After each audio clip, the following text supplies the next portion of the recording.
Welcome to Sparklines, a special podcast series celebrating 15 bright years of Rosov Consulting. I'm Freda Gonchar-Cohen, Managing Director at Rosov Consulting. Each episode of Sparklines will be an opportunity to share some big ideas, thoughts, and learnings from our areas of expertise. We'll include reflections from our team and interviews with our client partners. Toward the end of each episode, we'll share 3 sparks, takeaways that you can use with your team. In this first episode, we'll explore program evaluation, one of our main areas of service. We'll discuss what you and your organization can hope to gain from an evaluation and how you can set yourselves up for success.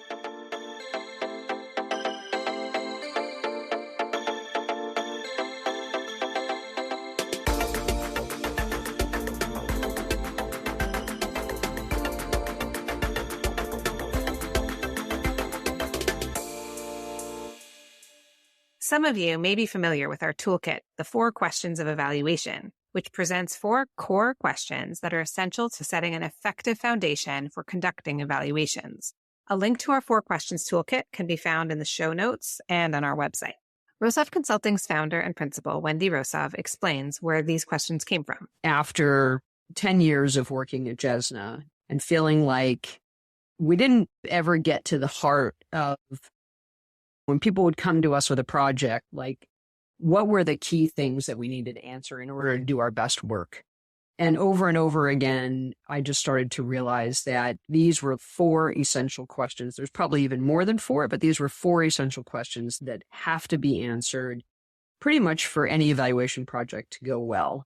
And those are: who's listening? Who wants the evaluation? Who's seeking it? Who wants to learn something from this process? What is it that they want to know? Oftentimes people don't necessarily know what they want to know when they come to us and they ask us to do an evaluation, but going through that whole process is really important. And third, which is how are they going to use the information or the data or whatever it is that we're able to find out for them? People are curious about lots and lots of things, but in the end of the day, there's probably only a few things that are really, really essential because those are the things that they're actually going to use. And then the 4th question, which is what kinds of information or data or whatever you want to call it are seen as valid and credible by the people who are going to be reading this stuff and using it. So let's say you've answered the 4 questions and conducted your important conversations. Now what? What's next? What can you expect to learn from the evaluation? What supports do you need to provide along the way to optimize the evaluation's utility? Wendy will help us take a closer look. So the kind of information one can expect to gain from an evaluation depends on what the focus or the type or the approach of the evaluation is and what methods are employed to answer which kinds of questions. When we talk about when done well or when done correctly, a couple of features that are really important to think about, one is articulating which kinds of questions are going to be answered in the evaluation. The second is making sure that the methods used to gather data that will answer those questions are actually consistent with the kinds of questions being asked. So there's some fidelity there. And the third feature is that, and we always talk about this in our work, that there's some meaning making that's going on, right? Because oftentimes the people who are asking us to do the evaluation, and in particular when they're the program providers or the organization that's actually doing the stuff as opposed to the funders who are funding it, they know their program the best, right? We help them learn about what their work is like. We help them reflect on it. We hopefully bring data to bear that they haven't had access to.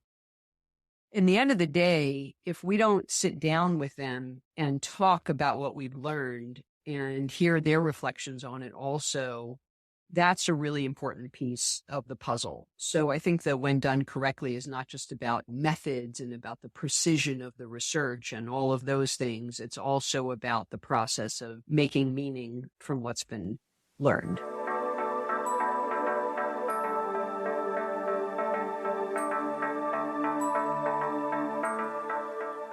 To see how organizations can be intentional about meaning-making around evaluation, let's turn to one of our client partners.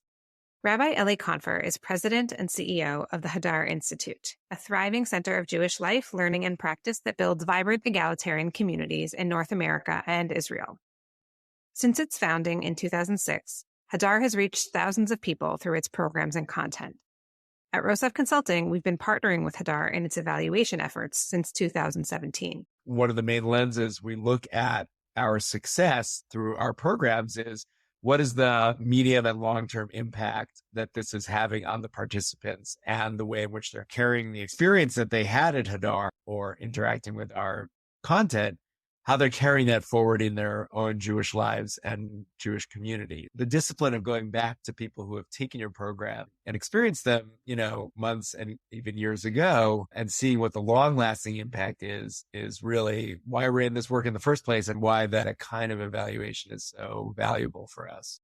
From Hadar's first evaluation efforts to its evaluations today, the growing organization has been building its capacity to both digest learnings and act on them.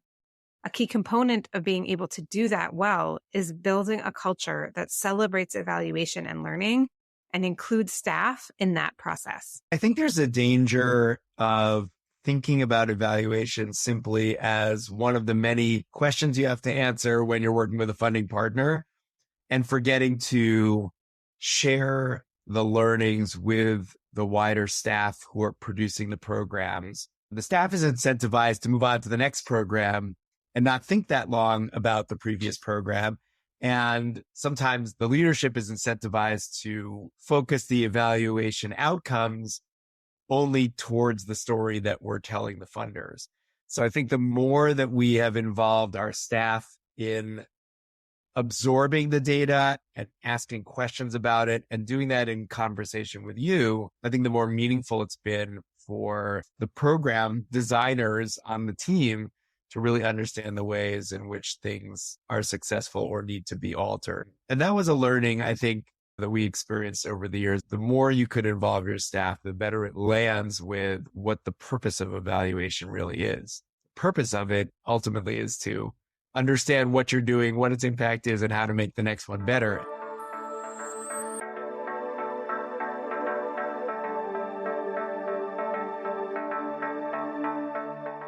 One of the tricky things about meaning making is that sometimes the findings of an evaluation are difficult. Programs don't reach their intended outcomes, or the story isn't fully a success. Anyone involved in program implementation knows that even with the best strategic plans in place, things don't go as planned. Our team has learned and observed that in those cases, open, honest communication and strong relationships can turn these challenges into learning opportunities. When we published our last strategic plan in 2020, part of the publication was publicizing the results of the 4-year survey that Rosov had done on the previous plan. And we got a lot of feedback from funders who said, we never hear when people put out their new strategic plan, they never tell us how they did on the last plan. People found that was very helpful just in telling the story of what has Hadar done. This connection between funder and grantee is core to our work at Rosov Consulting and core to a fruitful partnership and evaluation. It's even more essential when the evaluation has uncovered challenging findings. And one of the, I think, founding values or value adds that I started Rosov Consulting with was really sitting at the nexus between the funder and the grantee around these kinds of questions. And when those honest conversations can't happen, those are one of the sort of pitfalls. When there's an openness and a true curiosity to learning, that's sort of a core element that can be really, really helpful. I won't say necessarily guarantee success, but certainly that's like fundamental. It's really, really important that any and all of the stakeholders who are either going to have to participate in the evaluation process in one way, shape, or form, make meaning of the learnings in one way, shape, or form, use the learnings in one way, shape, or form, be responsible for the dissemination of those learnings throughout an organization or into the public domain or whatever it is, that all of those people have to be somehow in the know. if you're able to manage to have a culture in which people are saying, well, this part didn't work well, let's talk about why, or let's not go with our impressions. Let's not go with our anecdotal evidence, but let's actually dig into the data. I think it lends for a greater set of people willing to try something and to experiment and then to say, okay, this part worked, this part didn't, without feeling like they're being punished when something doesn't work. And when you have those broader data sets at your disposal, you can counter some of those anecdotal conversations and check your instinct to see if it was really representative or if it was just an outlier. And that's a really, really important piece of what it means to rethink and retool your work.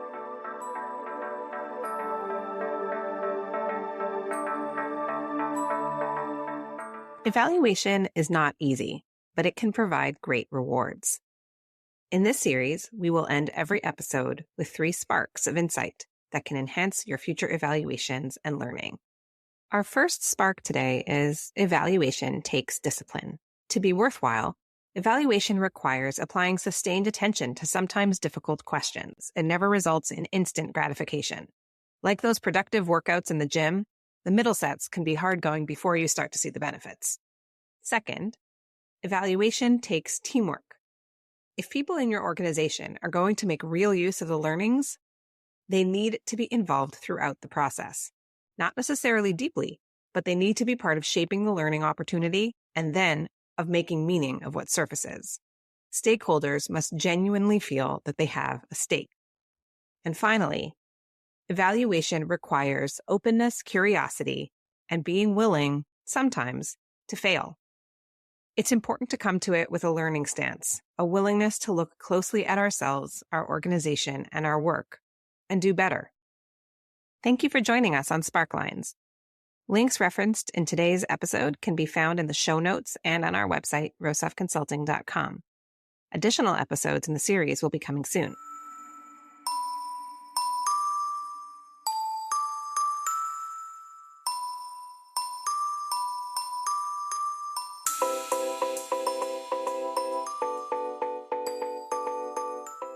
Today's episode was hosted by me, Freda Gauncher-Cohen. Thank you to Wendy Rosov and Elie Kaunfer for participating in this episode. Sparklines is a podcast from Rosov Consulting. Our mission is to provide high-quality research, evaluation, and insights to Jewish organizations, enabling them to make informed decisions and effectively pursue their strategic goals. Today's episode was produced, edited, and mixed by Brian Blumenband. Additional writing and editing by Jason Edelstein. Artwork by Karen Uribe. If you found this episode useful, share it with a colleague and start a conversation about how your team uses or might be interested in using evaluation.